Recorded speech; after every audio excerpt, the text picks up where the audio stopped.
Shalom, bien-aimés frères et sœurs, shalom peuple de Dieu, que l'Éternel Dieu de gloire vous soit richement favorable ce matin.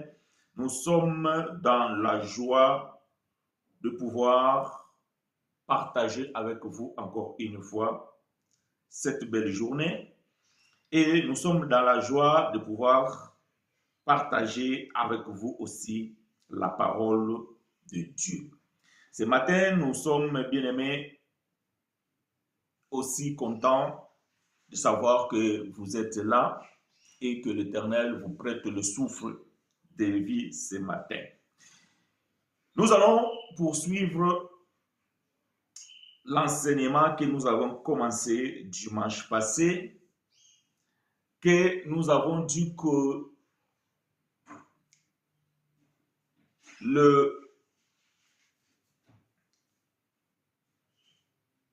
lorsque le lieu de prière, lorsqu'on sacralise les bâtiments, là où nous avons la possibilité de nous réunir, nous disons que cela émane d'un système religieux de l'Ancienne Alliance. Car dans l'Ancienne Alliance, Dieu avait désigné des lieux de rencontre, des lieux de culte, et que ces lieux étaient sacrés parce que Dieu y venait, parce que Dieu s'est présenté. Et ces lieux-là étaient sacrés. Parce que la présence de Dieu venait de temps à l'autre.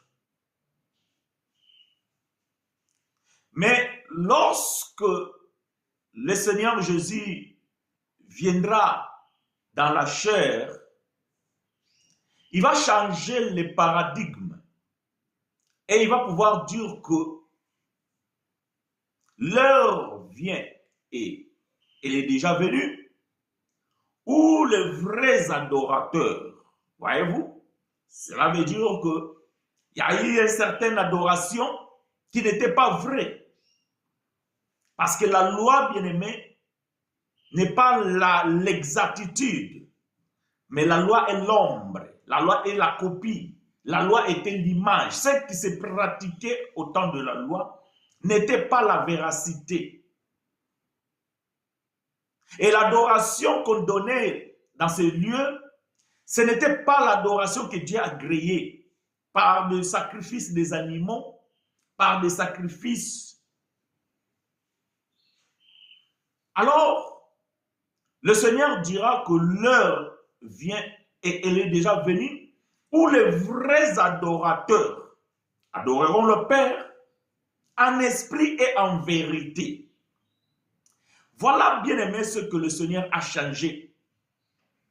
Le lieu d'adoration, c'est un lieu où on adore en esprit et en vérité. Donc, ce lieu d'adoration, ce n'est plus un lieu physique. Parce que le Seigneur dira, ça ne sera ni sur cette montagne, ni à Jérusalem. Parce que vous adorez ce que vous ne connaissez pas. Donc, c'est que l'adoration est liée à la connaissance. Vous ne pouvez pas éloger frère chinois si vous ne m'avez jamais vu. Vous ne pouvez pas dire du bien de moi si vous ne m'avez pas encore côtoyé.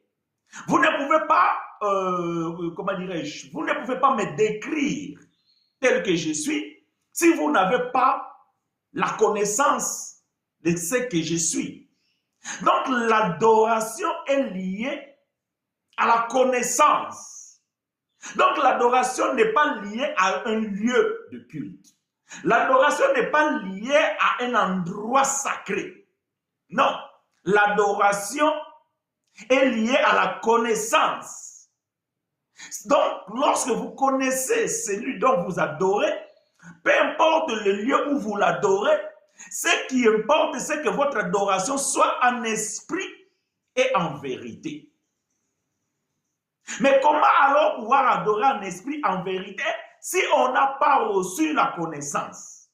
Parce qu'aujourd'hui, bien aimés frères et sœurs, beaucoup de gens qui se trouvent dans les assemblées, ils ont une connaissance qu'on les a donnée.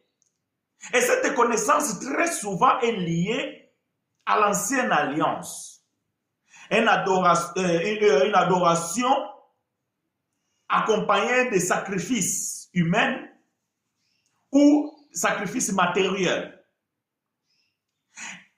On vous dit de faire des adorations où vous devez aussi apporter les offrandes, où vous devez aussi bâtir les autels, où vous devez aussi faire des sacrifices. Et très souvent, ces sacrifices, parfois c'est votre propre corps que vous devez sacrifier en le privant de la nourriture. Ça veut dire qu'en gênant. Parfois, vous devez sacrifier de votre temps pour aller sur un endroit ou bien dans une montagne. Parfois, vous devez sacrifier votre argent afin de pouvoir adorer ou louer ou se retrouver dans un lieu d'adoration. Mais bien aimé, cela était vrai dans l'ancienne alliance. Cela était acceptable selon l'enseignement de l'ancienne alliance. Malheureusement, cet enseignement est amené jusqu'aujourd'hui dans la nouvelle alliance, dans le temps de la grâce. Et c'est ça la connaissance dont disposent beaucoup d'enfants de Dieu aujourd'hui.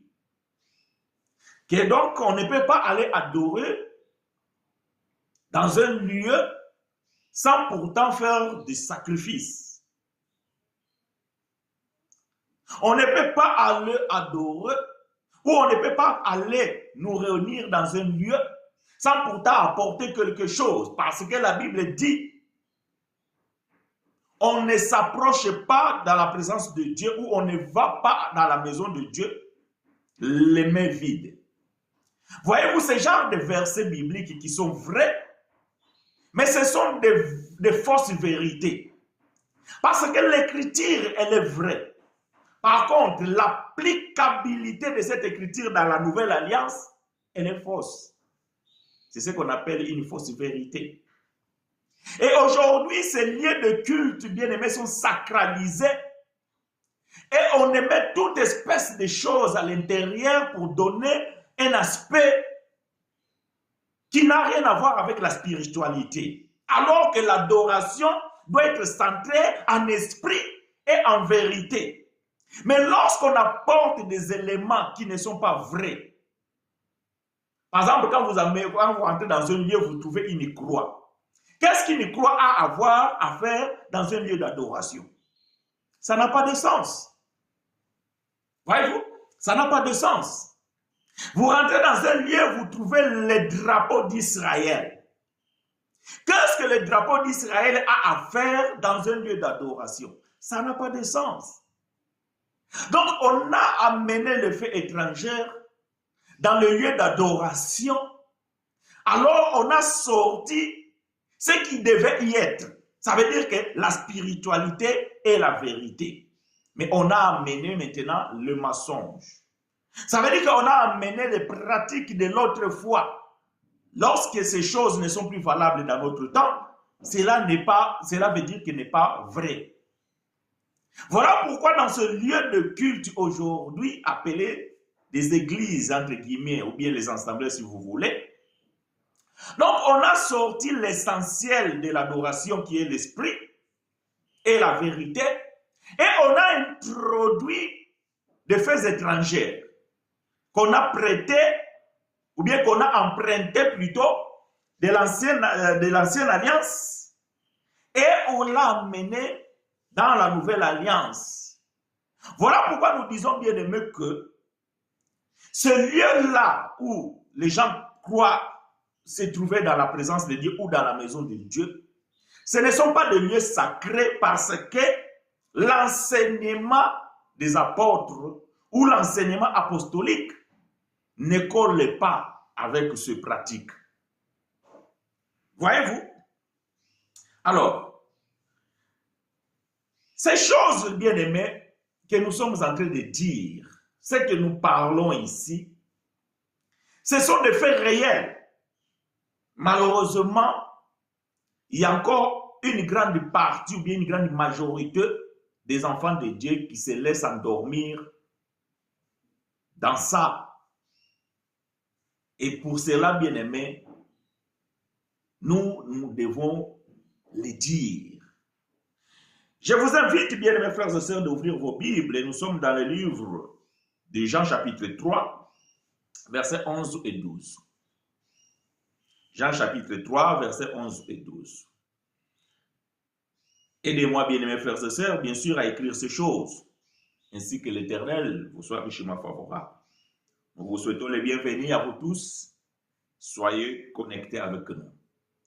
Donc, bien aimés, nous sommes en train de dire ici que ces choses dont nous parlons ici, c'est des choses qui sont très importantes parce que notre foi en dépend. Parce que la foi vient de ce qu'on entend. Et ce qu'on entend vient de la parole de Christ. Jean chapitre 3, verset 11 à 12. Je lis pour vous et avec vous. Jean, livre historique des bien-aimés frères Jean, chapitre 3, verset 11 à 12. Je lis pour vous et avec vous. En vérité, je te l'ai dit, nous disons ce que nous savons et nous rendons témoignage de ce que nous avons vu et vous ne recevez pas notre témoignage. Si vous ne croyez pas quand je vous ai parlé des choses terrestres, comment croirez-vous quand je vous parlerai des choses célestes?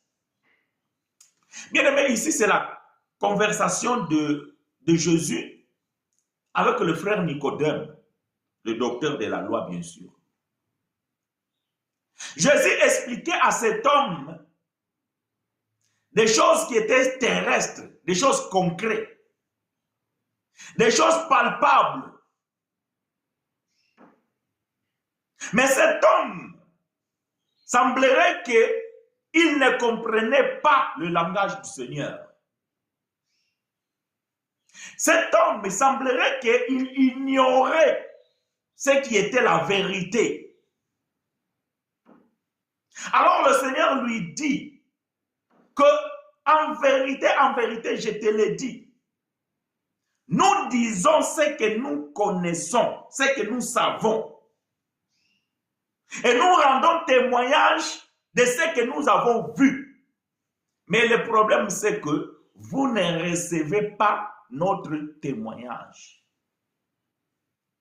Nous racontons ici, bien aimé, ce que nous avons vécu. Nous disons ce que nous voyons. Mais malheureusement, beaucoup ne reçoivent pas notre témoignage. Beaucoup n'acceptent pas nos enseignements. Parce que, bien aimé, ils préfèrent rester dans l'esclavage religieux que de pouvoir se libérer de ces poids. Maintenant, si vous ne croyez pas à ces choses qui sont des choses palpables, physiques, que nous voyons et que nous vous disons et que nous témoignons, comment alors croirez-vous à ce qui est spirituel? Comment croirez-vous à ce qui est céleste? Voyez-vous? Parce que quand nous disons ici, bien aimé, que l'église, ce n'est pas le bâtiment. Non. L'église, ce n'est pas les 4 murs. Les 4 murs, bien aimé, ce n'est pas un lieu sacré. Je suis désolé. Mais ça, c'est la pure vérité. Les murs des églises, vous pouvez l'embellir tel que vous voulez. Ces lieux-là ne sont pas des lieux sacrés. Parce que, bien aimé, le paradigme a changé. L'alliance a changé, la loi aussi a changé. Dieu n'habite pas dans un endroit ou bien dans un lieu ou dans un bâtiment fait de mains d'hommes. Non, Dieu n'habite pas dans un lieu cloîtré. Encore moins, notre Dieu n'est pas un locateur. Où vous louez quelque part et vous dites que ça c'est la maison de Dieu, donc Dieu est locataire. Le jour où vous n'arrivez plus à payer, on met Dieu dehors de cette maison. Alors vous avez dit que cela était la maison de Dieu. Non, notre Dieu n'habite pas dans un lieu où demain les gens vont amener les bulldozers et ils vont écraser ces murs parce que cela a été peut-être construit sans autorisation des autorités locales. Et la maison de Dieu est détruite. Non, la maison de Dieu ne peut pas être détruite. Non, la maison de Dieu ne peut pas être détruite. Pourquoi? Parce que la maison de Dieu, elle est spirituelle. Alors, on ne peut pas tuer ce qui est spirituel. Voyez-vous, la véritable maison de Dieu, elle est spirituelle. Et vous ne pouvez pas tuer ce qui est spirituel.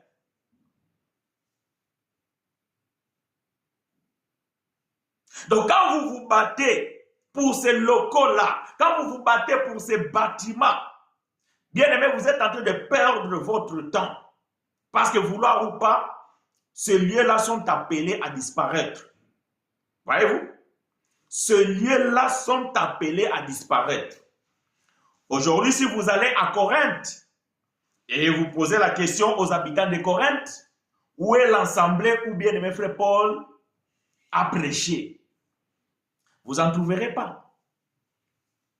Si vous allez en Éphèse, posez la question, la maison que frère Paul avait louée pendant 2 ans et qu'il avait prêché l'évangile, elle n'existe plus.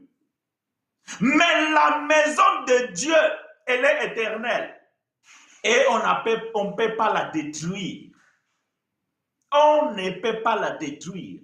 Souviens-toi, bien-aimés frères et sœurs, ou bien souvenez-vous,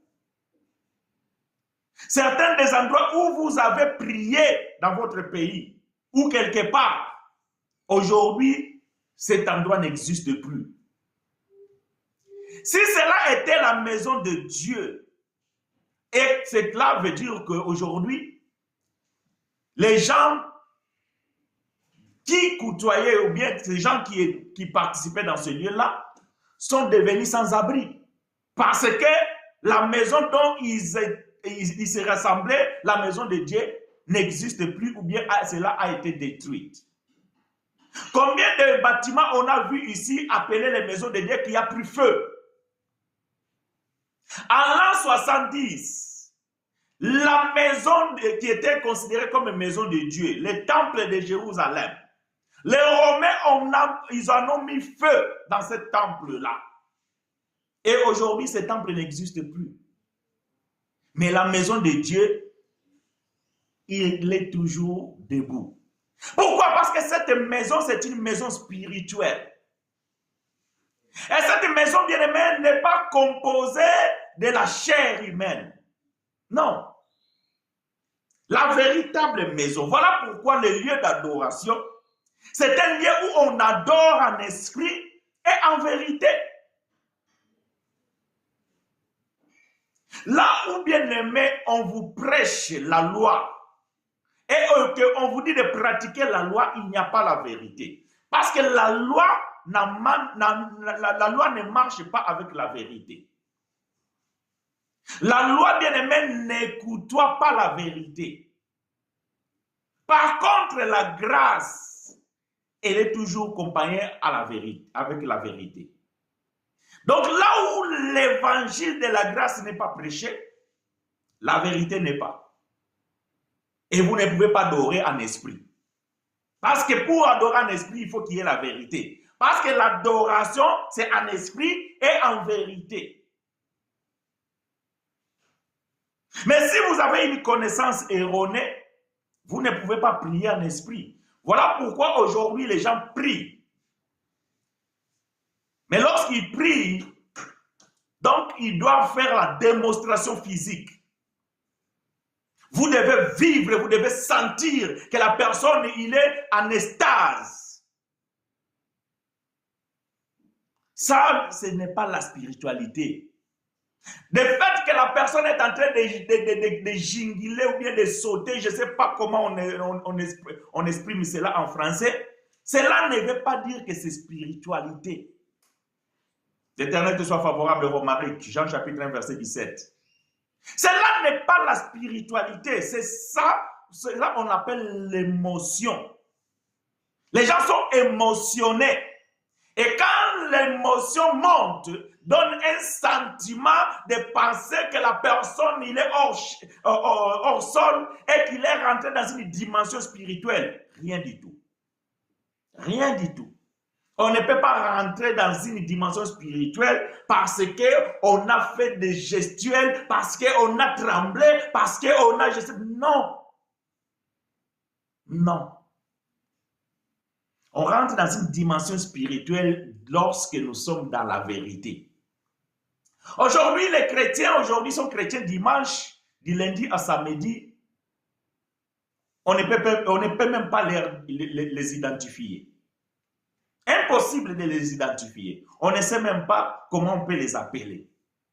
Mais le dimanche, quand vous rentrez dans ce lieu-là, vous les voyez, vous dites, waouh! Là, ici, vraiment, c'est l'atmosphère. Donc, on est déjà au paradis et tout ça là. Donc, ici, vraiment, il n'y a que des enfants de Dieu. Mais dès lors, ils sortent de cet endroit-là. Ils ne sont plus des chrétiens. Ils ne sont plus ni les enfants de Dieu. On ne sait même pas comment les identifier. Où est la spiritualité? La spiritualité, c'est quelque chose qu'on vit tous les jours. Mais cela, bien aimé, c'est lorsque nous vivons dans la vérité. Et c'est ça, la vraie adoration. L'adoration en esprit et en vérité. Cette adoration, bien aimé, elle n'est pas liée à des gestuels, non. Elle est liée à la connaissance dont vous avez de Dieu et cela vous pousse à l'adorer sans pourtant même pouvoir démontrer cela physiquement ou l'exposer. Parce que vous adorez celui dont vous ne connaissez pas. Voilà pourquoi dans vos adorations, parfois vous adorez les dieux de pasteur X, les dieux de la prophétesse Y. Parce que vous-même, vous ne connaissez pas qui vous adorez. Parce que vous n'avez pas reçu la vérité de l'évangile de la grâce. Lorsque vous êtes dans ce lieu appelé église, la façon dont vous priez, la façon dont vous adorez, elle diffère lorsque vous êtes chez vous. Elle diffère lorsque vous êtes dans un bus. Elle diffère lorsque vous êtes dans un supermarché. Mais pourquoi? Parce que vous pensez, parce que vous croyez que lorsque vous êtes dans ce lieu-là sacralisé, c'est que là, il y a une autre atmosphère, que là, il y a la présence de Dieu. Mais quand vous êtes dans un bus, vous pensez qu'il n'y a pas la présence de Dieu. Mais si vous pensez comme ça, c'est que vous ne connaissez pas celui dont vous adorez. Lorsque vous êtes dans un supermarché, pourquoi vous ne priez pas de la même manière? Parce que vous croyez que là, dans le supermarché, il n'y a pas la présence de Dieu. Mais comment vous pouvez croire qu'il n'y a pas la présence de Dieu si Dieu, il est en vous et vous, vous apportez le Dieu? Comment est-ce que vous ne pouvez pas adorer de la même manière quand vous êtes dans une école? Si Dieu vit en vous, si Christ est en vous, si sa présence est en vous, cela ne diffère pas avec ce lieu que vous appelez l'église. Qu'est-ce qui diffère que dans ces lieux-là, quand vous priez, donc voilà, donc l'atmosphère change. Et quand vous êtes chez vous, l'atmosphère, ce n'est pas pareil. Quand vous êtes dans un train, l'atmosphère, ce n'est pas pareil. Et pourquoi? Parce que vous avez une compréhension des choses erronée. Parce que vous croyez que quand vous êtes dans cet endroit-là appelé maison de Dieu, c'est que là, il y a une autre onction. Et quand vous êtes dans un bus, il n'y a pas l'onction. Mais comment pourrez-vous croire à ces choses quand on vous fait comprendre que non, ce lieu est sacré, il y a la présence de Dieu ici, voilà pourquoi l'atmosphère elle est différente. Et lorsque vous vous retrouvez dans un bus, vous pensez qu'il n'y a pas la présence de Dieu. Un enfant de Dieu ne peut pas vivre sans la présence de Dieu. Impossible. Parce que c'est en toi qu'il vit. Voyez-vous, c'est en toi qu'il vit. Donc Dieu ne reste pas dans cet endroit-là et que vous devez aller le visiter chaque dimanche. Et lorsque vous sortez là-bas, Dieu il est resté là-bas. Non. Voilà pourquoi, quand vous sortez dans ce lieu-là, donc on peut plus vous distinguer. Parce que vous sortez, vous laissez la présence de Dieu là-bas et vous sortez sans présence de Dieu. Voilà pourquoi on ne peut même pas vous identifier qui vous êtes.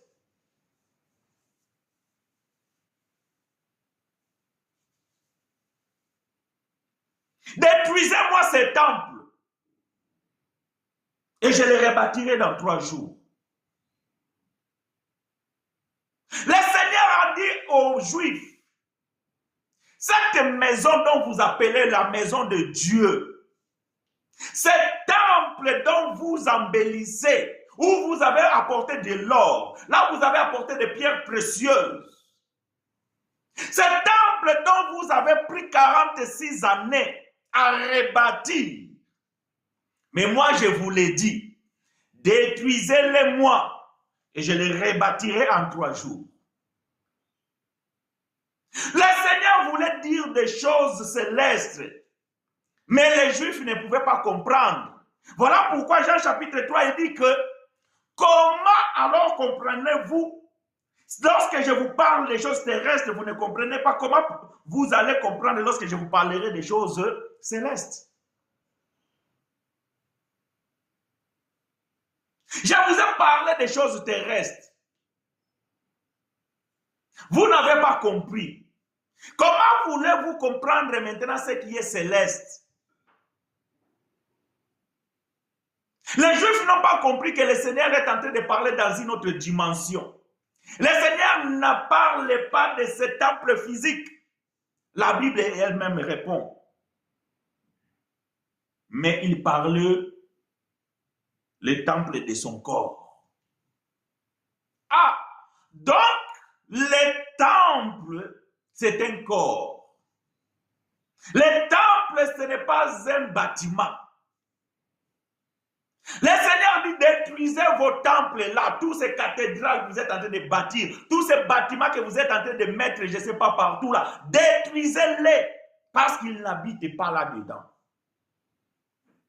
Parce que le temple, c'est son propre corps. Le lieu sacré, c'est son propre corps. Le lieu sacré, ce n'est pas un temple, ce n'est pas une église, ce n'est pas un bâtiment, ce n'est pas une cathédrale. Le lieu sacré, c'est son corps. Voilà pourquoi aujourd'hui, bien-aimés, le monde chrétien est divisé. Chacun dans son coin, chacun dans sa dénomination, chacun dans sa doctrine. Parce qu'on n'a pas su comprendre qu'est-ce que c'est l'église. Parce que cette église-là, on l'appelle l'église je ne sais pas quoi. Là-bas, on appelle l'église le sang de Jésus. Là-bas, on appelle l'église le doigt de Jésus. Là-bas, on appelle l'église la tête de Jésus. Là-bas, on appelle l'église les orteils de Jésus. Là-bas, on appelle l'église l'estomac de Jésus. Donc, toutes ces divisions-là, c'est parce qu'on n'a pas su comprendre qu'est-ce que c'est le corps du Seigneur. Voilà pourquoi il y a des divisions. Voilà pourquoi donc chacun a son église. Voilà pourquoi chacun a sa doctrine. Parce qu'on a sacralisé ces endroits-là, croyant que ce lieu, ce sont des maisons de Dieu. Dieu a une seule maison. Dieu n'a pas plusieurs maisons. Dieu a une seule maison. Donc, tous vos bâtiments que vous bâtissez là-bas et que vous dites que ça, c'est la maison de Dieu, ça, c'est des mensonges. Il n'y a pas la vérité. La vérité est que Dieu a une seule maison et cette maison, c'est son corps. Mais cette maison, bien aimée, n'est pas bâtie par des pierres physiques. Cela n'est pas construite par des matériaux physiques. Sans cette maison, bien aimée, frère Pierre va dire. Nous sommes dans le livre de 1 Pierre. Chapitre 2, versets 4 à 6. 1 Pierre, chapitre 2, versets 4 à 6.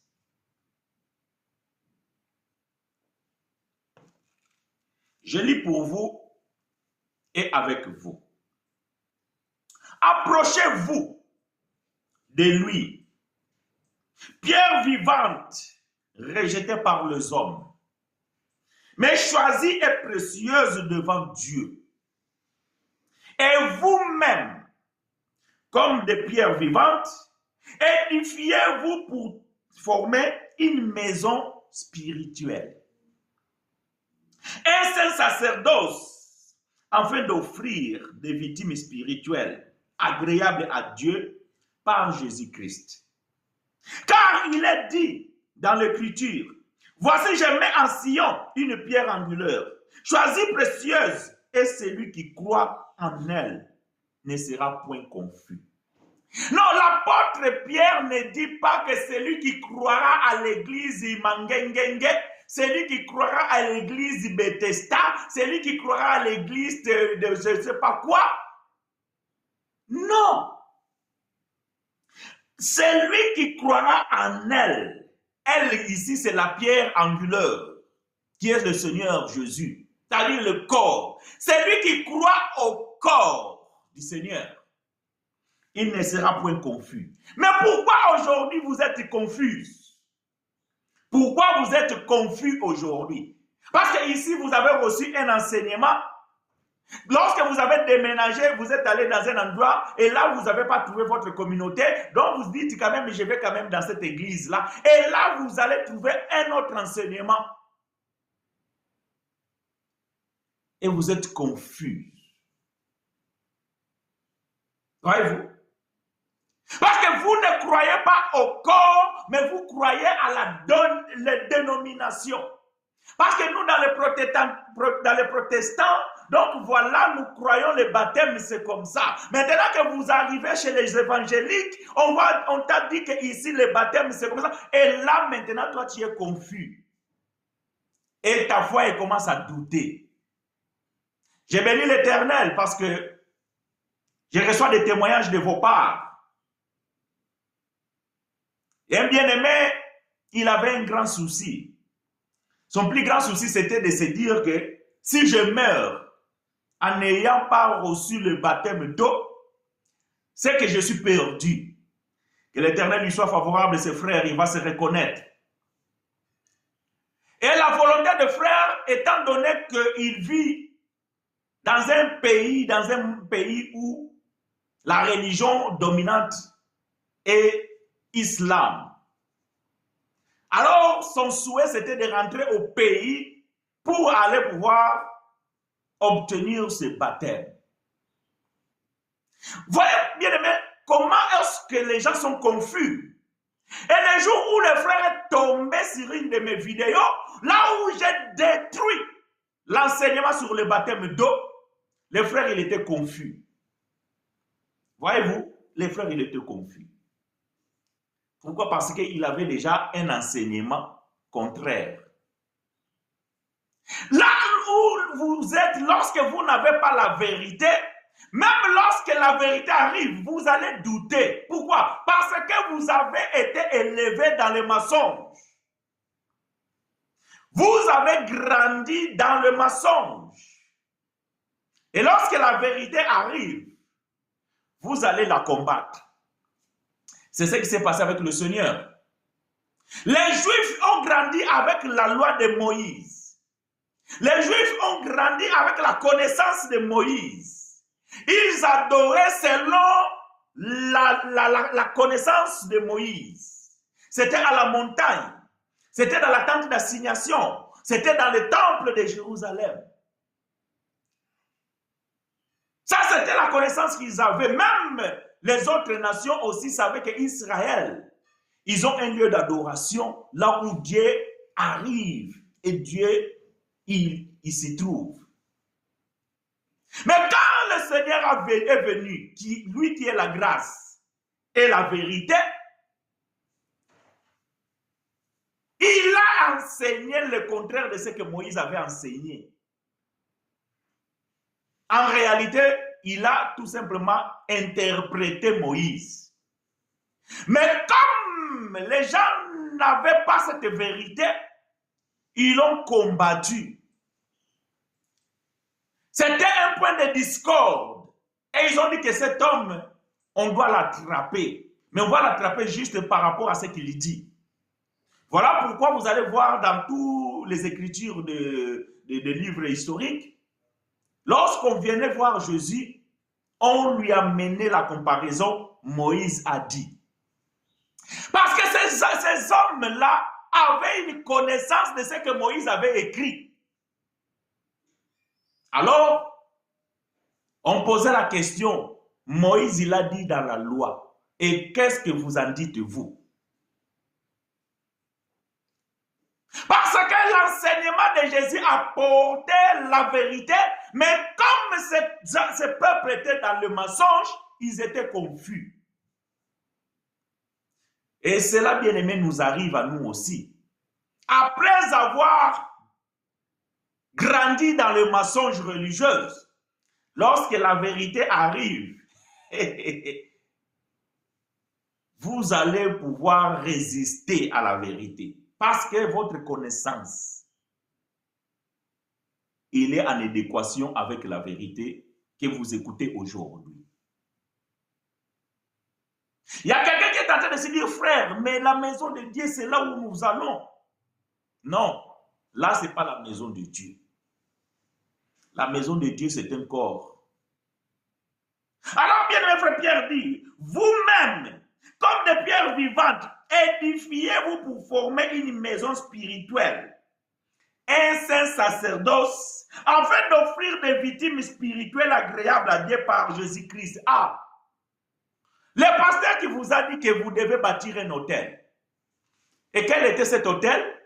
Une enveloppe de 10 000 euros, ou de 10 000 dollars, ou bien 1 million de francs CFA.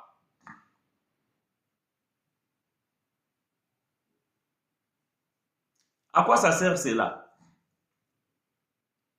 Quel est ce sacrifice? On a dit que dans le lieu d'adoration, on adore en esprit et en vérité. Et les sacrifices qu'on doit offrir ici, Pierre, il a dit d'offrir des victimes spirituelles agréables à Dieu par Jésus-Christ.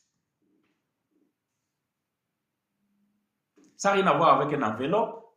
Ça n'a rien à voir avec bâtir un hôtel.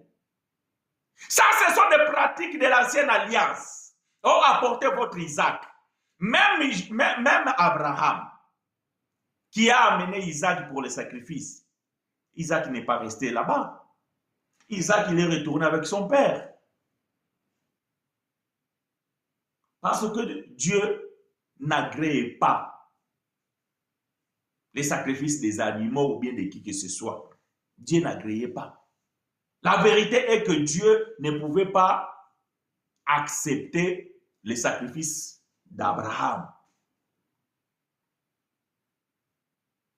Abraham est retourné avec son propre sacrifice qui était son fils. Mais vous, par contre, quand vous amenez vos sacrifices, ils restent chez les pasteurs. Ou amenez votre Isaac. Si vous amenez votre Isaac, il faut que vous rentrez aussi avec votre Isaac. Et l'Isaac d'aujourd'hui, c'est une enveloppe remplie de billets. L'Isaac d'aujourd'hui, c'est une belle voiture que vous offrez au pasteur. Bon, frère chinois, toi, tu es en train de s'opposer de tout. Si vous voulez offrir à votre pasteur quelque chose, je ne suis pas opposé à cela.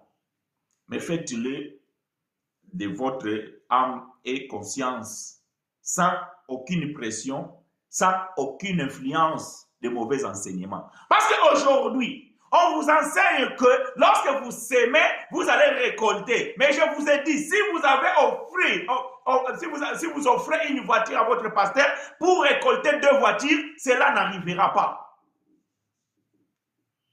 Ah, bon, il y a quelqu'un qui a te dit, mes frères, moi j'avais sémé un jour, j'avais reçu.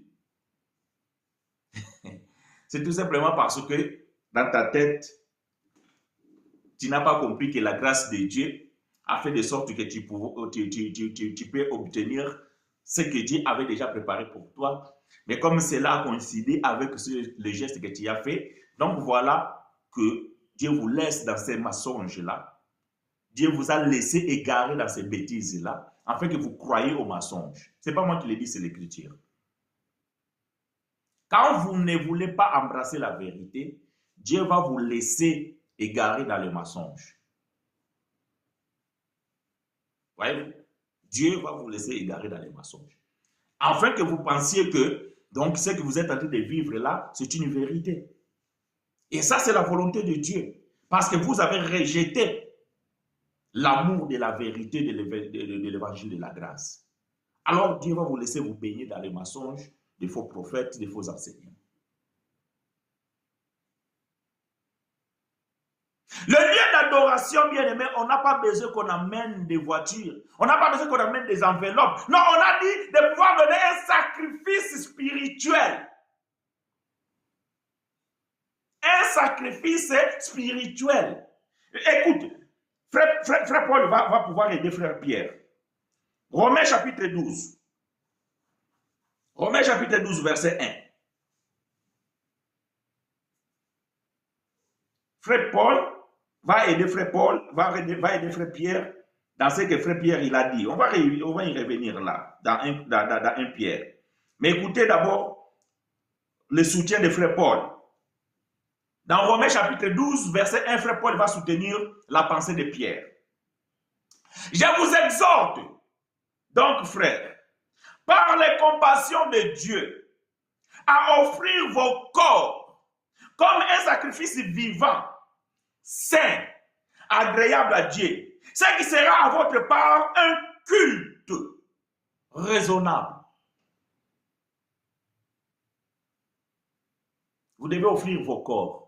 Donc, pourquoi quand vous allez dans l'église, les pasteurs ne mettent pas les bois, ils amènent le pétrole ou bien l'essence, et après vous, vous étalez sur le bois, comme Abraham voulait faire à Isaac.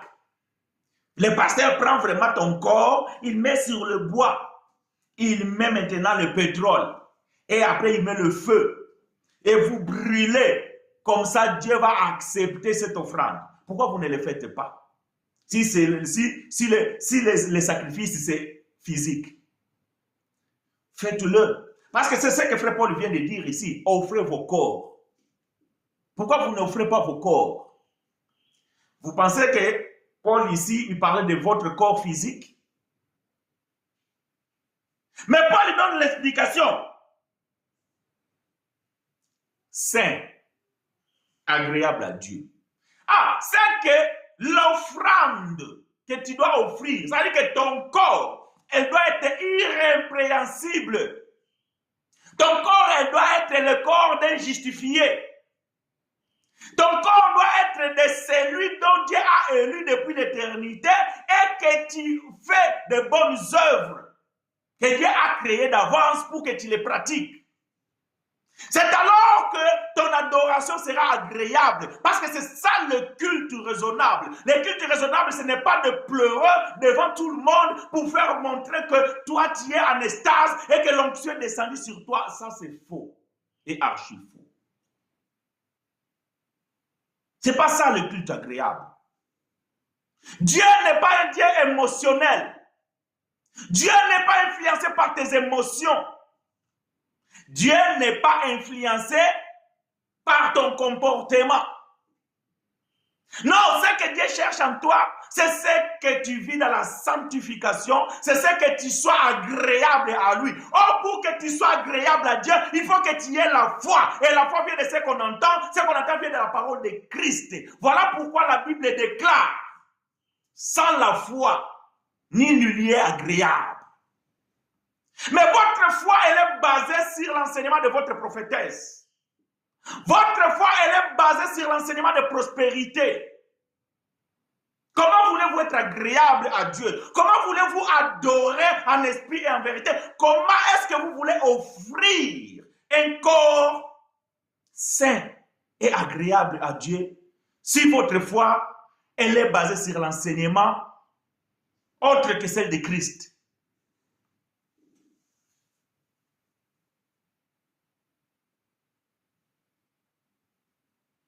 Soyez raisonnable. Voyez-vous, soyez raisonnable. Ce n'est pas le fait que vous criez fort que Dieu va écouter. Ce n'est pas le fait que vous pleurez que Dieu va écouter. Ce n'est pas le fait que vous priez en silence que Dieu va écouter. Non. C'est la connaissance de ce Dieu. La relation que vous avez. La vie de sanctification que tu mènes. C'est ce qui donne. Ou bien c'est ce que Dieu agrée. Voyez-vous, c'est ce que Dieu agrée. Mais aujourd'hui, bien aimé, 95% des enseignements dont vous écoutez dans ce lieu-là de prière est lié à la prospérité, aux choses physiques, aux choses matérielles. Comment vous pouvez vivre la spiritualité? Comment vous pouvez adorer Dieu en esprit et en vérité? Écoutez même les chansons des chantres que vous suivez. La plupart des chants, ils chantent leur propre vie. Parce qu'il était dans la souffrance, il était dans la brousse, il est né dans une famille pauvre et il a trouvé un business de vendre les disques. Maintenant, il a gagné de l'argent en vendant les disques. Maintenant, il a acheté une voiture. Et voilà ce qu'il chante. Voilà comment le Seigneur m'a ramassé.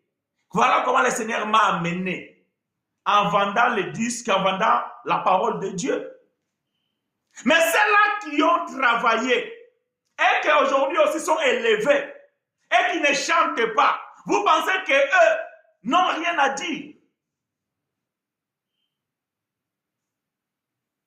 Parce que même les enseignements, vous allez comprendre que Dieu va faire. Cette année, ça va être ton année. Cette année, Dieu va te sortir locataire. Cette année, Dieu va changer ta vie. Cette année, Dieu va te sortir dans le célibat. Et vous en mangez ce genre de nourriture. Et après, demain, lorsqu'il y a un problème, vous n'avez même pas la foi à croire que le Seigneur peut faire. Vous n'avez même pas la foi de croire que le Seigneur peut faire. Parce que vous n'avez pas la foi. Pasteur, comment offrir un corps agréable à Dieu? Car nous savons que le corps ne connaîtra jamais la perfection. Éclaire-moi s'il vous plaît. Ok. Que l'Éternel te soit favorable, fiston. Comment offrir un corps agréable à Dieu? Bon, prenons Hébreux chapitre 11. Prenons Hébreux chapitre 11.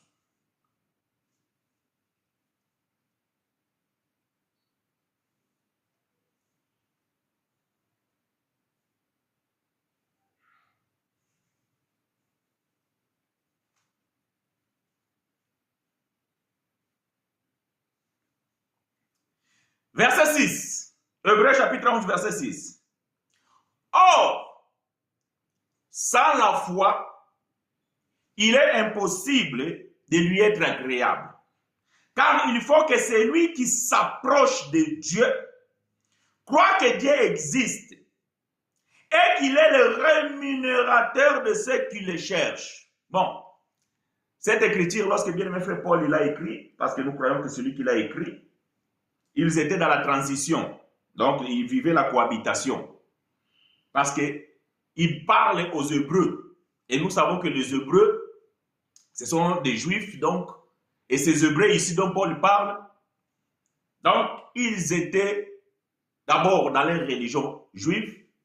Ils ont reçu l'évangile et maintenant ils voulaient se détourner pour retourner dans leur religion.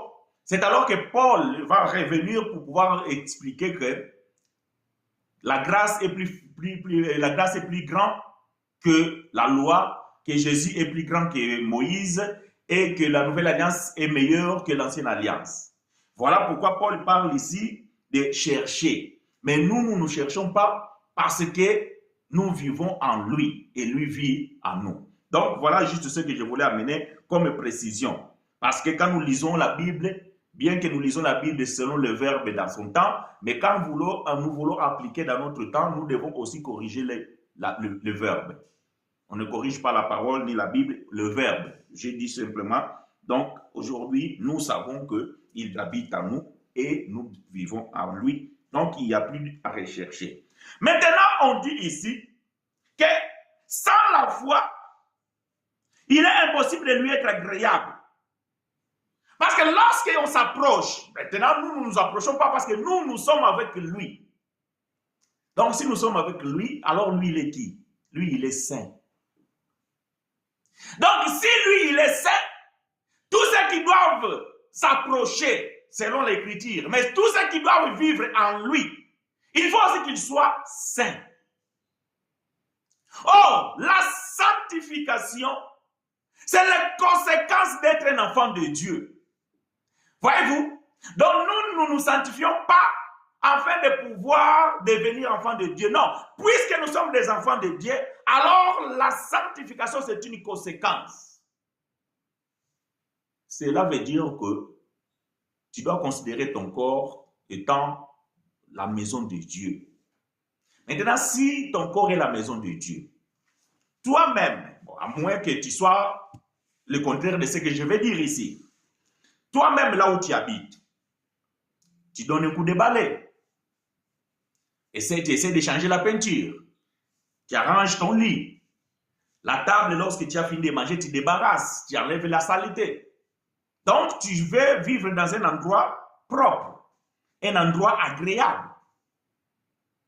Et tant qu'humain, toi, tu veux vivre là. Maintenant, on a dit que ton corps, c'est la maison de Dieu. Et vous pensez que Dieu, lui qui est saint, il va accepter de vivre dans une maison qui est sale? Non. C'est que ta vie, elle doit être conforme à la volonté de Dieu. C'est que tu dois vivre la vie de Dieu. C'est que tu dois rejeter la saleté. Tu dois rejeter le mal. Tu dois rejeter l'impurité. C'est ça, offrir ton corps. Comme tu as l'habitude d'aller dans le boîte de nuit et t'enivrer, courir après les filles. Ça, c'est la saleté. Donc, tu dois abandonner parce que le Seigneur ne trouve pas la joie dans ces choses. Comme tu es un voleur et tu n'aimes pas voir quelque chose, donc il faut juste que tu voles. Ça, c'est la saleté que le Seigneur n'aime pas. Comme toi, tu es aigri, jaloux. Comme toi, tu es calmioté. Comment on dit ça? Bon, c'est un terme un peu difficile pour moi. Mais tu aimes la calomnie. Ça veut dire parler du mal des autres. Le Seigneur n'aime pas ça. Tout ça, ce sont des saletés.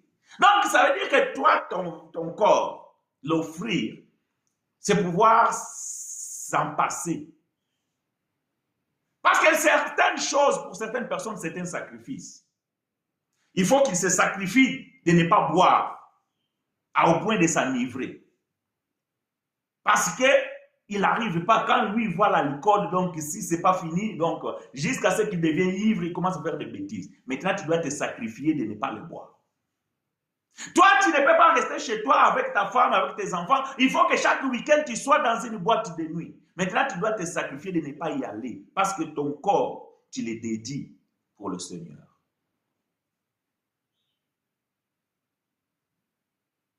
C'est ça un corps agréable. Ça veut dire qu'un corps qui cherche la sanctification à tout prix. Bien que le corps ne connaîtra pas la perfection. Mais comme chez toi, est-ce que quand tu as balayé une fois, tu dis quoi? Bon, demain, je ne vais pas balayer de toute façon. Même si j'ai balayé, demain, il y aura encore la poussière. Non. Parce qu'à un moment donné, tu vas te retrouver dans un tas de saleté et tu vas abandonner la maison. Donc, tu fais quoi? Tu balayes tous les jours. Mais pourquoi ta maison, une fois que tu l'as nettoyée, ne reste pas propre pour toujours? Pourquoi ta maison a toujours besoin d'être balayée, lavée, choyée, peinte tout le temps? Parce que c'est une maison où les gens habitent. Parce que c'est une maison fréquentée. Parce que c'est une maison là où il y a le mouvement. Même si les gens n'habitent pas, il y a le mouvement de vent qui rentre, il y aura des poussières, il y aura des insectes. Donc, vous avez besoin de pouvoir la laver. Pareil que ton corps qui est la maison de Dieu. Ce corps qui est la maison de Dieu a besoin d'être lavé tous les jours. Ça veut dire que tous les jours, ta conscience, tu dois te dire que je ne fais pas ça, ce n'est pas agréable à Dieu. Je ne fais pas ça, ce n'est pas agréable à Dieu. Je ne vais pas là-bas, ce n'est pas agréable à Dieu. Je n'irai pas là-bas, ce n'est pas agréable. Tous les jours de ta vie. Donc, tu dois vivre dans ça. Donc, chercher toujours à pouvoir laver ta maison parce que cette maison, c'est la maison du Seigneur. Et le Seigneur est saint, il est propre, il faut qu'il habite donc une maison qui est propre. C'est ça, être agréable à Dieu.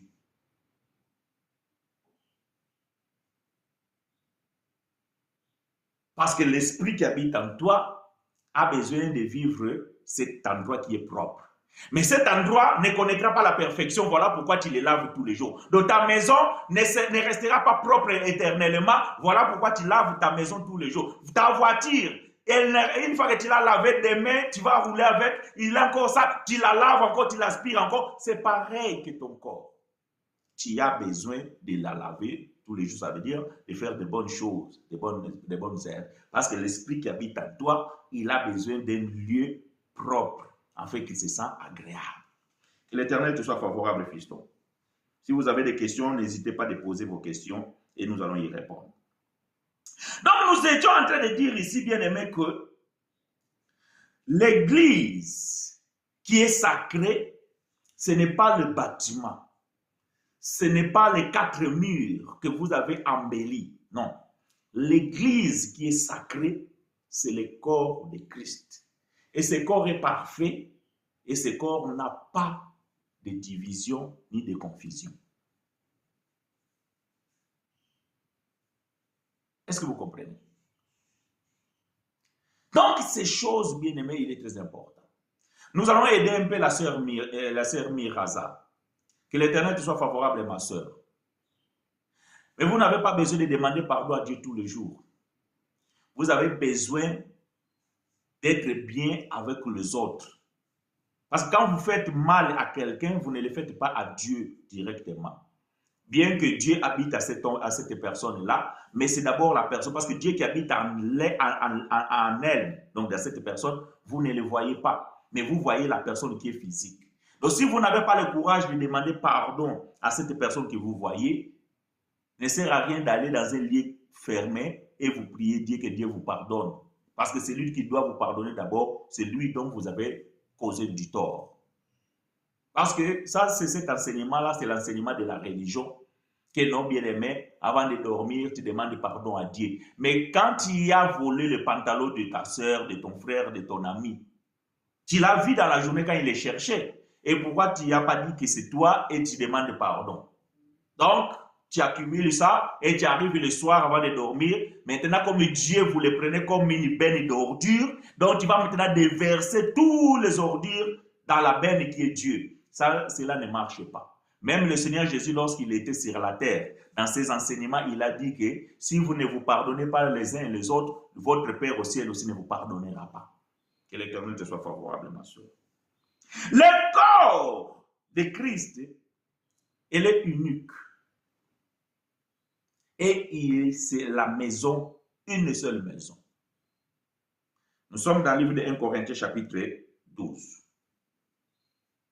Supportez-moi et souffrez avec moi parce que nous allons lire un peu beaucoup trop. 1 Corinthiens chapitre 12. Nous allons lire à partir du verset 12 et nous allons descendre peut-être jusqu'au verset 27 par là. On verra par où on va pouvoir s'arrêter. Mais vous pouvez marquer 1 Corinthiens chapitre 12, verset 12 à 27. Je vais lire pour vous.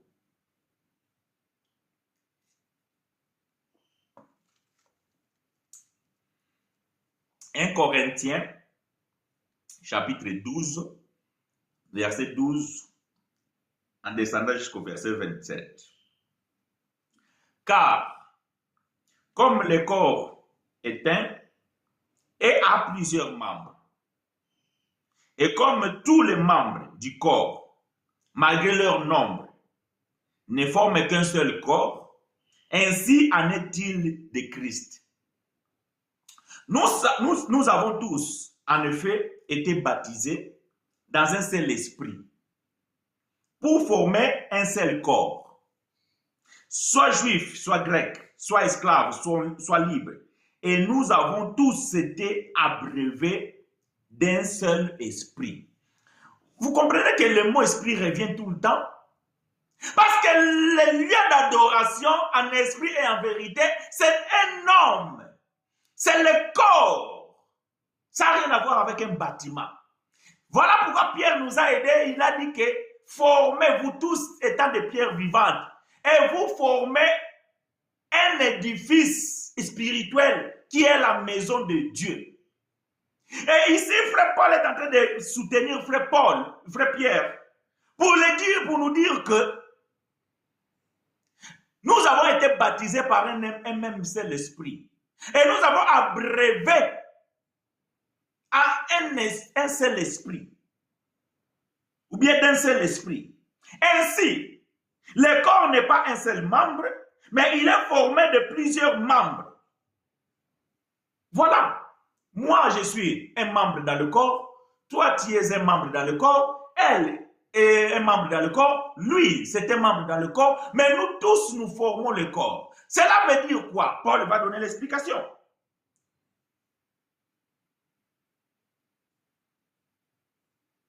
Si le pied disait, parce que je ne suis pas inhumain, je ne suis pas du corps, ne serait-il pas du corps pour cela?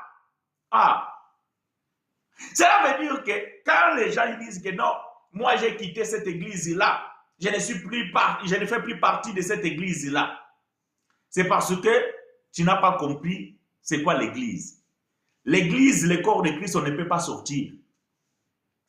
Quand tu es le membre du corps de Christ, tu ne peux pas sortir et personne ne peut t'enlever. Personne. Parce que là où il y a l'amour, celui qui a l'amour, il s'aime lui-même. Maintenant, Dieu est amour. Pensez-vous vraiment que Dieu va couper les bras pour dire que non, maintenant, bras sort de ce corps parce que tu fais beaucoup de bêtises? Non. Par l'amour, il va dire que non, je vais t'éduquer. Tu vas arrêter de faire des bêtises. Parce que dans ce corps où tu appartiens, on ne tolère pas la bêtise. Mais on ne te mettra pas dehors. Et toi-même, bras, tu ne pourras pas quitter ce corps. Donc mon bras là, même s'il veut quitter le corps, il ne pourra pas quitter le corps. À moins qu'il doit l'aide de cette main pour le couper. Mais comme cette main l'aime, ne pourra pas le couper non plus. Donc, il reste attaché au corps, malgré lui.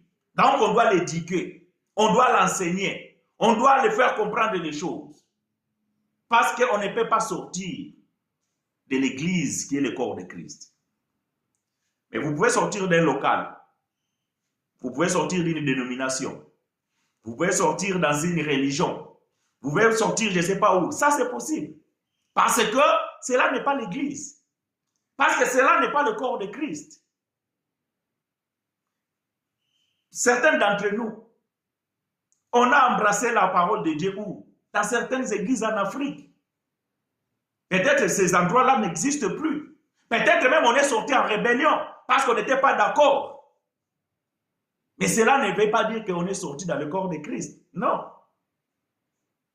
Aujourd'hui, quand on nous voit comme ça, on dit que ces gens-là, ce sont les sans-église. Non, nous ne sommes pas les sans-église. Parce que l'église, c'est nous qui formons l'église. Mais je ne pratique plus et je ne fréquente plus vos endroits-là. Parce que j'ai trouvé qu'il n'y a pas la vérité. Parce que j'ai trouvé que la doctrine qui est là-bas, ça ne me convient pas par rapport aux Saintes Écritures. Je me suis retiré. Mais le fait que je me suis retiré, je ne me suis pas retiré du corps de Christ. Le fait que je ne fréquente plus vos lieux là, cela ne veut pas dire que je suis sans église. Non, parce que l'église, c'est le corps de Christ. Et moi, je suis un des membres de ce corps. Et le Seigneur ne peut pas me rejeter. Voilà pourquoi nous disons à tous ces bien-aimés là, parfois ils ne sont pas d'accord avec nous, nous respectons. Mais un enfant de Dieu ne peut pas perdre son salut. Je suis désolé. Si quelqu'un perd le salut, il n'a jamais été enfant de Dieu.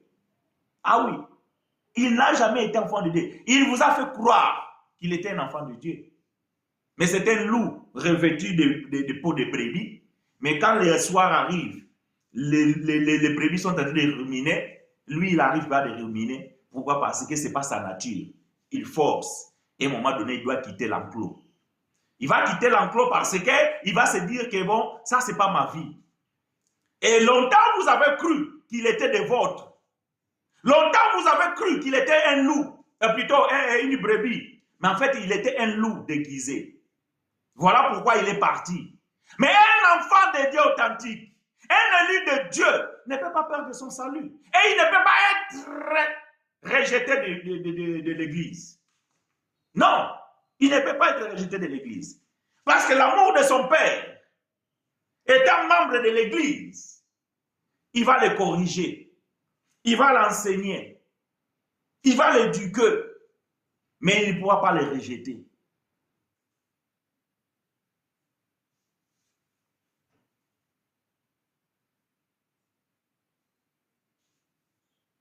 Si l'oreille disait parce que je ne suis pas un œil, je ne suis pas du corps, ne serait-il pas du corps pour cela? Si tout le corps était œil, où serait l'oué? S'il était tout oué, où serait l'odorat? Maintenant, Dieu a placé chacun des membres dans le corps comme il a voulu. Voyez-vous? Si tout était un seul membre, où serait le corps? Maintenant donc, il y a plusieurs membres et un seul corps. Et pourtant, nous voyons beaucoup des églises. Église ici, église là-bas, église là-bas. Ah, oh, ça c'est la maison de Dieu. Ça c'est... Non. L'église universelle qui est le corps de Christ, cela n'a pas de nom. De je ne sais pas quoi et tout ça, là, non. Cela s'appelle l'église, corps de Christ. Vos communautés là, ou communautés, je ne sais pas de quoi, communautés, je ne sais pas de quoi, ça, ce sont des lieux de rencontre. Mais ça, ce n'est pas l'église. L'église, selon l'étymologie des mots, c'est l'ensemble des âmes, des esprits élus par Dieu qui sont éparpillés par tout le monde, mais qui se rassemblent dans un même corps spirituel. Voilà pourquoi l'un des membres de ce corps qui est aux États-Unis, je ne le connais pas, mais il fait partie du corps autant comme moi. Parce que ce n'est pas le fait que lui et moi, on ne se côtoie pas, qu'on est des inconnus. Non, en esprit, on est connecté. Cela veut dire lorsque nous adorons en esprit, donc on est connecté, alors que je ne le connais pas physiquement. Parce que l'Église n'a pas besoin de connaître qui que ce soit physique, mais c'est en esprit que nous formons ce corps. Est-ce que vous comprenez? Bon, très bien. L'œil ne peut pas dire à la main, je n'ai pas besoin de toi, ni la tête dire aux pieds, je n'ai pas besoin de vous. Mais bien plutôt, les membres du corps qui paraissent être les plus faibles sont nécessaires. Et ceux qui nous estimons être les moins honorables du corps, nous les entourons d'un plus grand honneur, ainsi nos membres les moins honnêtes reçoivent le plus d'honneur.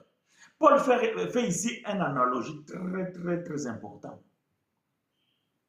Aujourd'hui, dans vos églises physiques, hein, dans vos assemblées là, physiques, quand tu ne donnes pas les offrandes, tu es négligé, mal vu. On ne te fait même pas cas.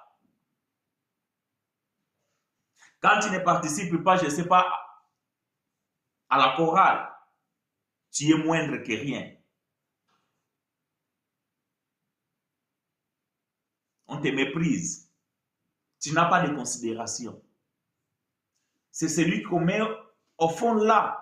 Comme ça, quand la caméra filme, il ne faut pas qu'on te voie. Parce que ta façon de t'habiller, elle gêne. Mais Paul dit ici que ceux qui sont moins honorables du corps,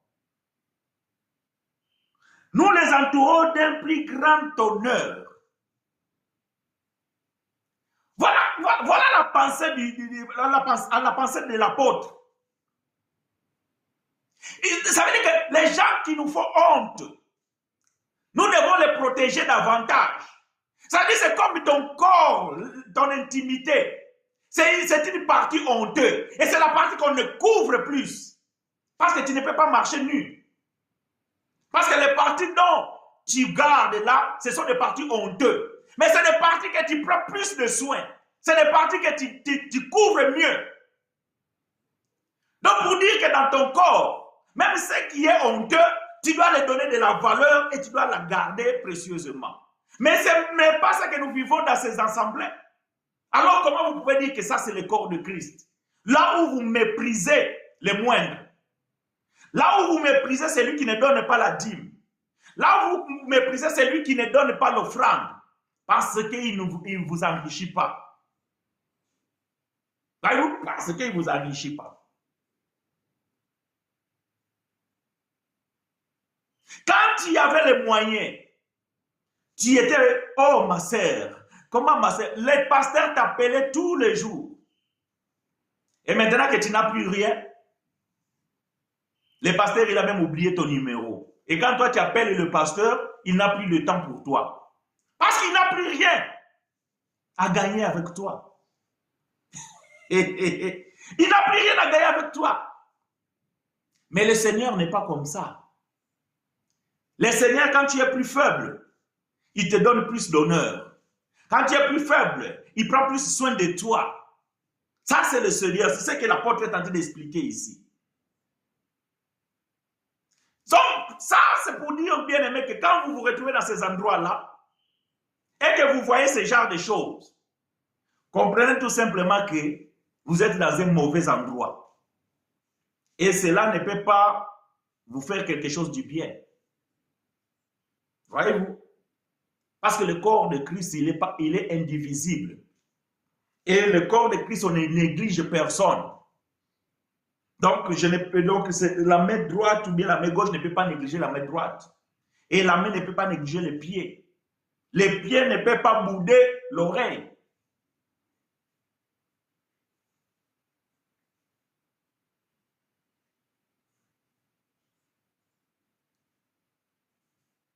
« 24. Tandis que ceux qui sont honnêtes n'en ont pas besoin. Dieu a disposé le corps de manière à donner plus d'honneur à ceux qui en manquent. Dieu a disposé le corps de sorte qu'on donne plus l'honneur à ceux qui manquent. Donc on doit prendre soin de notre corps, mais il y a des parties de notre corps qu'on prend plus soin parce que malgré que c'est petit, malgré peut-être c'est honteux, mais on doit lui donner plus de la valeur, plus de respect, plus de considération. Ça, c'est l'exemple que vos églises devaient suivre.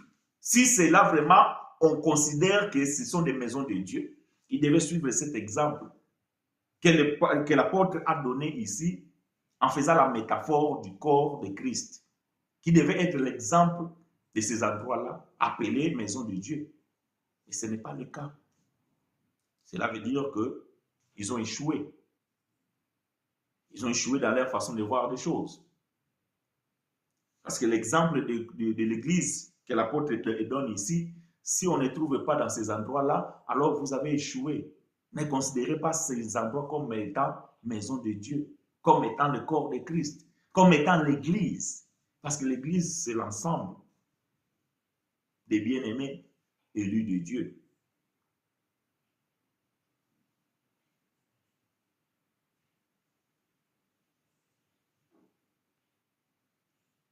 « 25. Afin qu'il n'y ait pas de division dans le corps, mais que les membres aient également soin les uns des autres. » Le corps de Christ n'a pas de division. Vos églises ont des divisions. Vos assemblées ont des divisions. Parce que cela n'est pas le corps de Christ. Parce que dans le corps de Christ, il n'y a pas de division. Même si moi je suis angolais, toi tu es camerounaise, on fait partie du même corps, on est des frères et sœurs. Donc il n'y a pas de tribalisme, il n'y a pas de séparatisme, il n'y a pas la couleur, il n'y a pas noir, blanc, jaune, Y, il n'y en a pas. Il n'y a pas de division. Est-ce que c'est le cas de ce que nous voyons dans ces lieux appelés églises? Non. Il y a des divisions partout. Il y a des divisions tout le temps. Il y a des incompréhensions tout le temps. Mais le corps n'est pas divisible. Le corps de Christ est uni. Parce qu'on ne peut pas désunir les esprits qui sont unis. Personne n'a la capacité de diviser les esprits qui sont unis. Par contre, nos endroits-là, nos bâtiments-là, ça, il y aura toujours des divisions. Il y aura toujours des divisions. Donc, il ne faut pas sacraliser ces endroits-là. Ce ne sont pas des lieux sacrés. Non, ce ne sont pas des lieux sacrés. Le seul lieu sacré, c'est le corps de Christ. Là où tous les membres sont unis, sans division.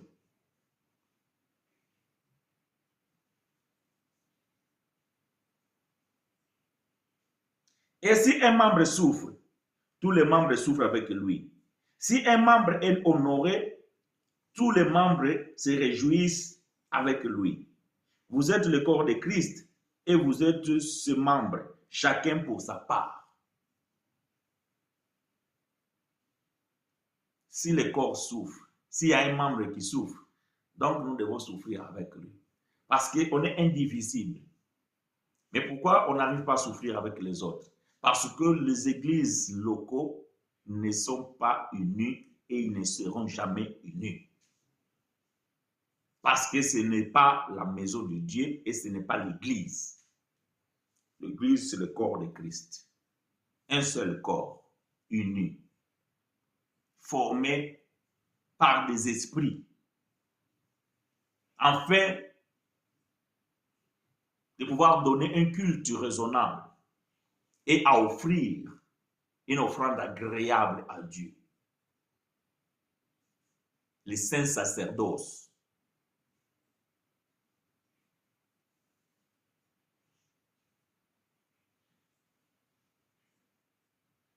Je vous exhorte donc, frères, par la compassion de Dieu, à offrir vos corps comme un sacrifice vivant, saint, agréable à Dieu, ce qui ne sera de votre part un culte raisonnable. Voyez-vous? Un culte raisonnable. Verset 2, il dit, ne vous conformez pas au siècle présent, mais soyez transformés par le renouvellement de l'intelligence, afin que vous discerniez quelle est la volonté de Dieu et ce qui est bon, agréable et parfait. Quand vous faites un culte raisonnable, vous ne vous conformez pas au siècle présent. Quand Paul disait ces choses ici, ils étaient dans le premier siècle. Mais Paul avait déjà constaté que les gens ils se conformaient. Ah, parce que les Juifs ils prient comme ça. Moi aussi, je vais prier comme ça. Ah, parce que là-bas, ils ont sacrifié. Non, ne vous conformez pas au siècle présent. Les siècles de Paul, il y avait de ces réalités. Dans notre siècle aussi, aujourd'hui, nous avons aussi notre réalité. Alors, ne nous conformons pas au siècle présent, parce que ce qui est à la mode aujourd'hui, c'est de construire des grands bâtiments. Ce qui est à la mode aujourd'hui, c'est de porter des uniformes lorsqu'il, je ne sais pas, il y a quoi. Ce qui est à la mode aujourd'hui, c'est de traverser la nuit, de traverser. Ce qui est à la mode aujourd'hui, c'est le code vestimentaire, ce qui dressing code. Ne vous conformez pas à ces choses. Ne vous conformez pas à ces choses. Mais soyez intelligents. Renouvelez. Renouvellement de l'intelligence.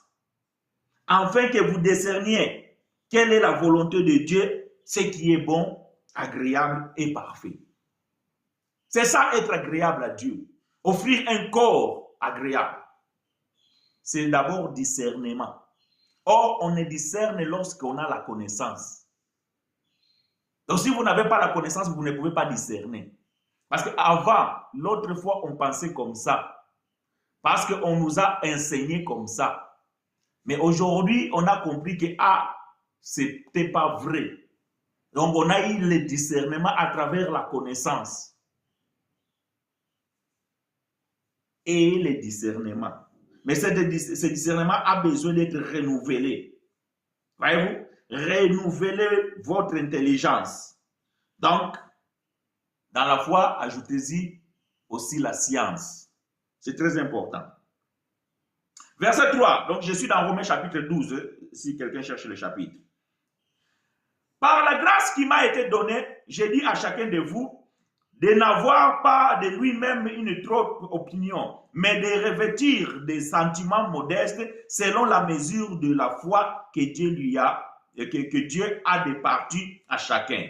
Car, comme nous avons plusieurs membres dans un seul corps, et que tous les membres n'ont pas la même fonction, ainsi, nous qui sommes plusieurs, nous formons un seul corps en Christ, et nous sommes tous membres les uns des autres. Dans ce corps qui est le corps, dans ce corps qui est l'Église, le corps de Christ, chacun a une fonction. Ce que la main peut faire, peut-être l'oreille ne peut pas le faire. Ce que l'oreille peut faire, peut-être l'œil ne peut pas le faire. Ce que l'œil fait, la bouche ne peut pas le faire. Donc chacun a une fonction et chacun doit rester à sa place. Aujourd'hui, tu es musicien, mais tu veux devenir pasteur, tu veux devenir évangéliste, tu veux devenir prophétesse. Tu es une chantre, tu veux devenir enseignante. Tu es protocole parce que tu as fait 12 ans et tu connais quelques versets bibliques. Toi, tu veux devenir évangéliste. Chaque membre du corps a une fonction distincte. Et si chaque membre respecte sa fonction, il n'y aura pas de confusion, il n'y aura pas de division. Voilà pourquoi le corps, ton corps humain, il est toujours uniformisé parce que chaque membre est à sa place. Ainsi est le corps de Christ. Mais pourquoi pas ces endroits que vous appelez les églises? Pourquoi a des divisions? Parce que la main veut faire ce que le pied devait faire. Parce que l'oreille veut faire ce que la bouche devait faire. Et cela provoque quoi? Une confusion. Et par la suite, la division. Mais la parole nous a dit que le corps de Christ est indivisible. On ne peut pas la diviser. Elle est sacrée. Voyez-vous? Ce qui est sacré, c'est le corps de Christ. Vos églises, vos murs là, ce n'est pas un endroit sacré. Arrêtez de sacraliser vos bâtiments là. Arrêtez de sacraliser vos boutiques. Le seul endroit qui est sacré, c'est le corps de Christ. Et c'est là où on adore en vérité et en esprit, ou bien en esprit et en vérité. Parce que nous formons un corps spirituel et nous devons donner un sacrifice spirituel. Excellent et agréable à Dieu. Vous pouvez apporter vos offrandes, vos dîmes. Vous pouvez bâtir les hôtels dans vos églises là-bas. Il n'y a rien de sacré. Au contraire, vous enrichissez ces gens-là. Et ils sont contents de leur business. Et par contre, en échange, vous n'avez pas la foi parce que vous n'écoutez pas la parole de Christ. Vous écoutez la parole d'un homme qui vous a parlé de son expérience, comment il a fait pour devenir riche, comment il a fait en prenant les versets bibliques, parce que Dieu a béni Abraham, Dieu a béni Isaac 30 fois, 60 fois, 100 fois, moi aussi, tout ça. Et bien aimé, ces gens-là sont devenus des managers. Voilà pourquoi vous les appelez des coachs. Et vous voulez devenir comme eux. Et quand vous essayez, ça ne marche pas. Ça ne pourra pas marcher parce qu'il est devenu riche avec votre argent. Maintenant, toi, tu veux devenir riche avec l'argent de qui? Il faut que tu ailles travailler. Et comme tu ne veux pas travailler parce que tu attends le corbeau, tu vas souffrir. Vous n'avez pas la foi. Votre foi, elle est corrompue. Parce que vous écoutez à la longueur du jour que des choses qui ne peuvent pas vous amener à croire à l'évangile. On n'embrasse pas l'évangile pour devenir prospère. On n'embrasse pas l'évangile pour devenir riche. On n'embrasse pas l'évangile pour se marier. On n'embrasse pas l'évangile pour aller en Europe. Non. On embrasse l'évangile parce qu'on est des enfants de Dieu. Parce qu'on a découvert la vérité. Parce qu'on a compris que c'est là, c'est la nourriture du Père. Est-ce que vous comprenez?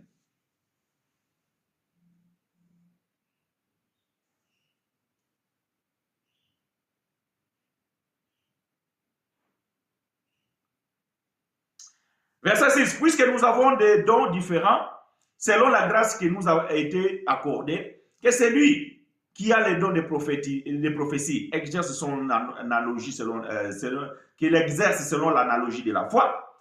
C'est que celui qui est appelé au ministère s'attache à son ministère, que celui qui enseigne s'attache à son enseignement, et que celui qui exhorte à l'exhortation, que celui qui donne le fasse avec libéralité, que celui qui préside le fasse avec zèle, que celui qui pratique la miséricorde le fasse avec joie.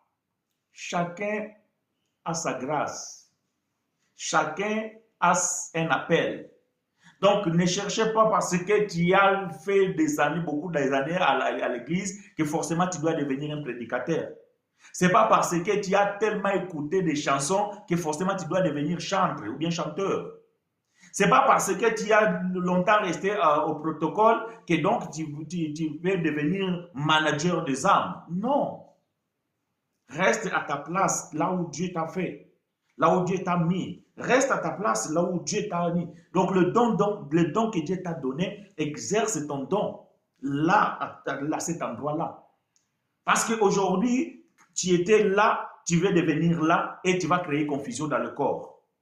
Donc si la main, elle veut sortir de là pour devenir la jambe, elle va semer la confusion dans le corps. Parce que la jambe aussi ne va pas se laisser faire parce que c'est son rôle de marcher. Ce n'est pas la main qui doit marcher. Parce qu'à un moment donné, la main, en marchant, il va se fatiguer parce que ce n'est pas son rôle. C'est ainsi que vous voyez aujourd'hui, il était un musicien, il est devenu pasteur et vous créez des confusions. Tu étais un protocole, tu veux devenir chanteur. Tu étais la maman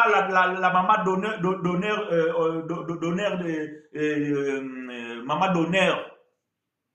Tu veux devenir prophétesse. Non. Que chaque membre reste à sa place. C'est ainsi que le corps de Christ est formé. C'est ainsi que le corps de Christ est constitué.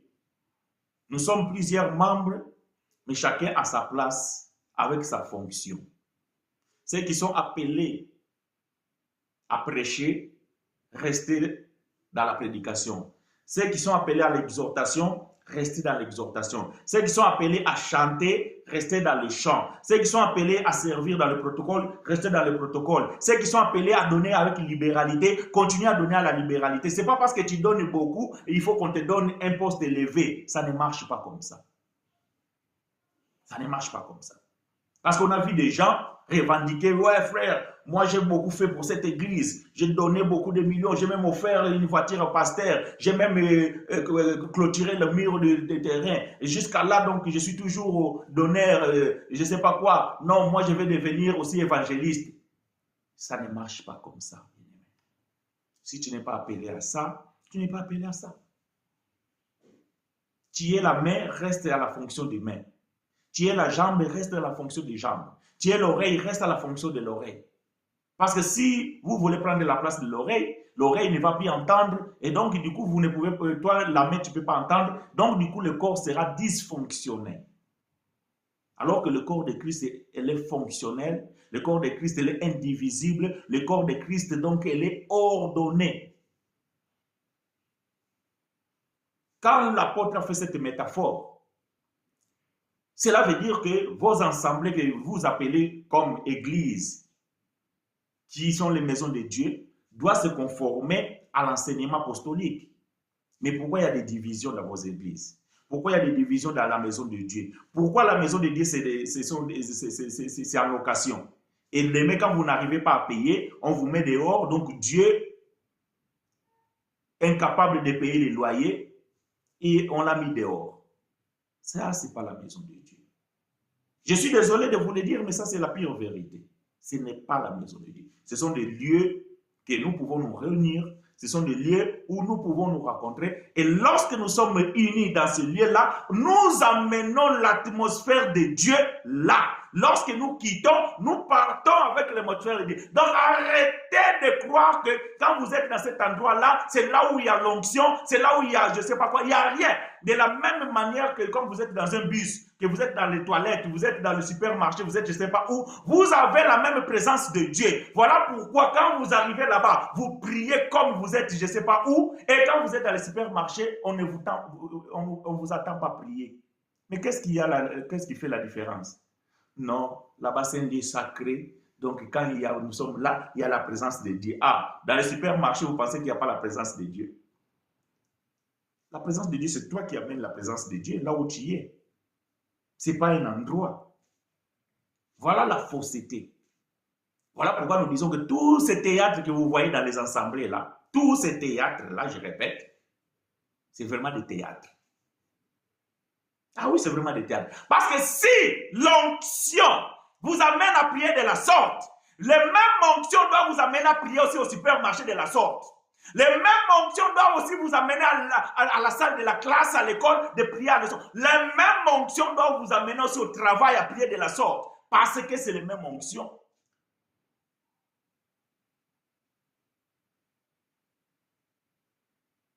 Ça devient cacophonie. Vous rentrez dans un endroit là, ça devient cacophonie. Et tous ces bazars-là, vous appelez ça l'onction. Non. Dieu, c'est un Dieu de l'ordre. Il veut que vous l'adorez en esprit, en vérité, raisonnablement. Faites un culte raisonnable. Que l'Éternel vous soit favorable, bien mes frères et sœurs. Si vous avez des questions, vous pouvez poser vos questions et nous allons pouvoir essayer de vous répondre. Nous avons quoi, 2-5 minutes afin de pouvoir nous aider à prier, à répondre à ces questions. Donc, vous devez comprendre tout simplement, bien aimé, tel que les Écritures disent, là où sont réunis 2 ou 3, il est là. Donc, ça veut dire que l'église n'est pas juste un endroit où vous avez mis des belles chaises, où vous avez mis des décos et tout ça là. Non. L'église, c'est toi, c'est moi. Donc, nous formons un corps, nous sommes les membres les uns des autres, donc nous sommes l'église.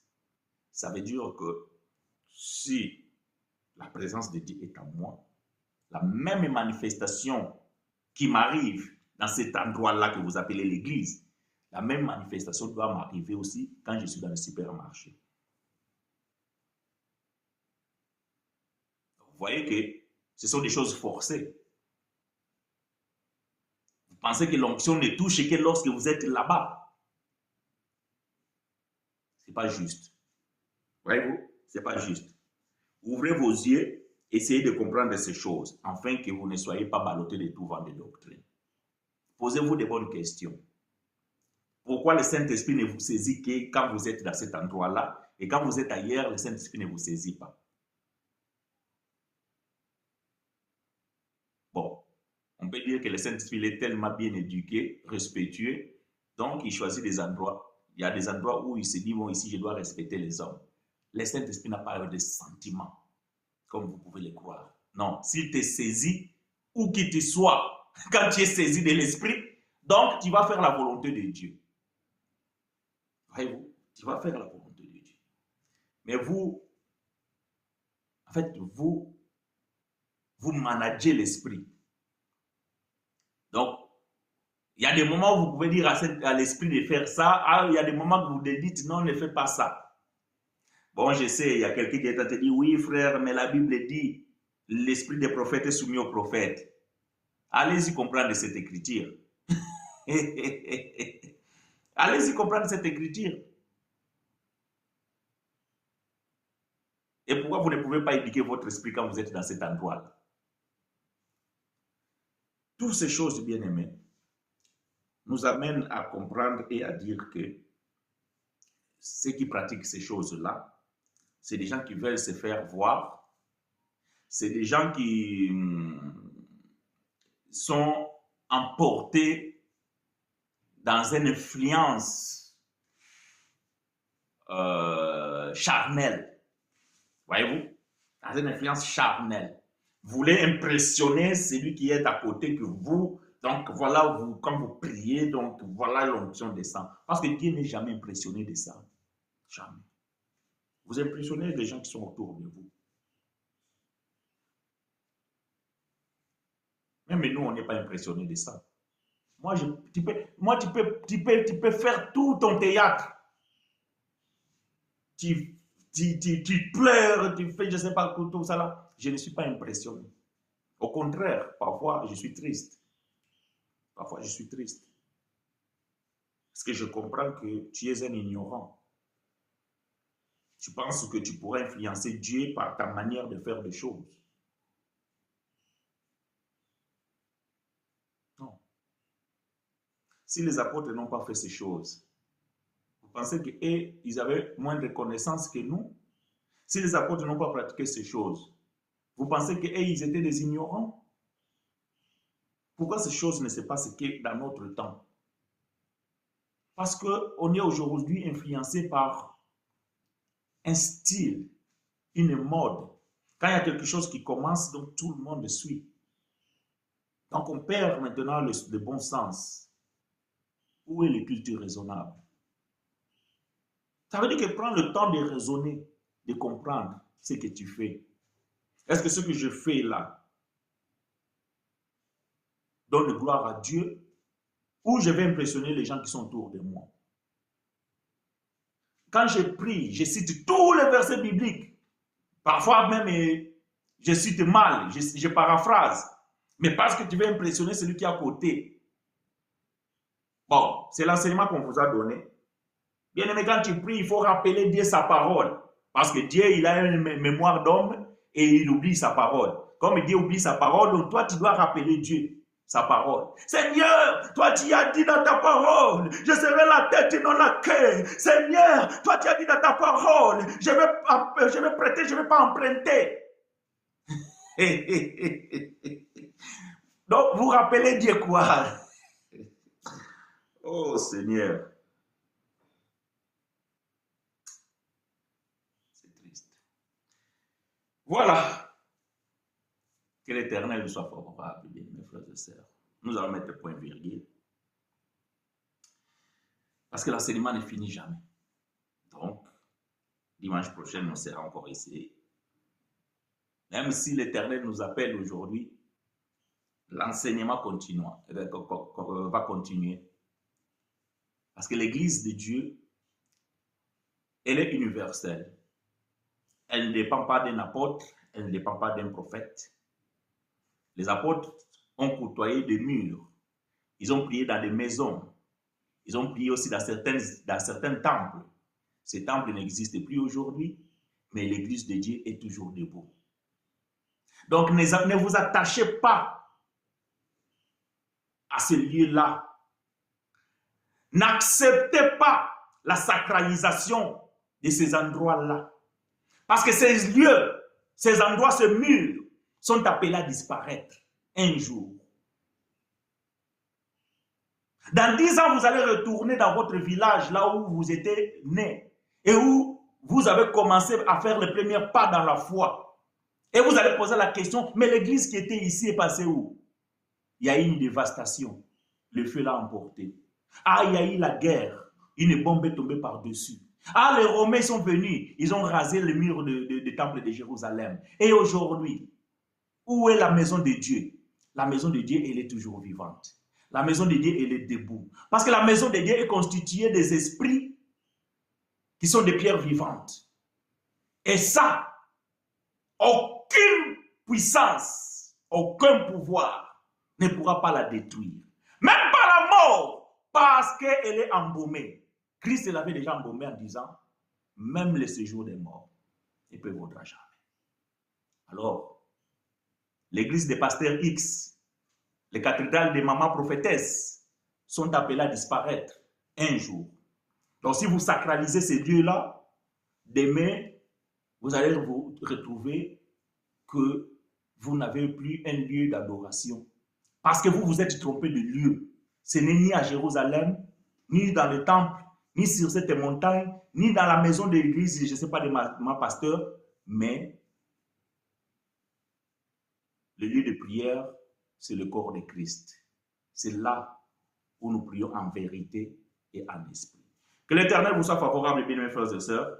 Nous vous donnons rendez-vous dimanche prochain. Rendons grâce à Dieu pour sa bonté, pour sa fidélité et pour ce qu'il nous fait, parce qu'il nous fait beaucoup de bien. Dieu de gloire nous bénisse.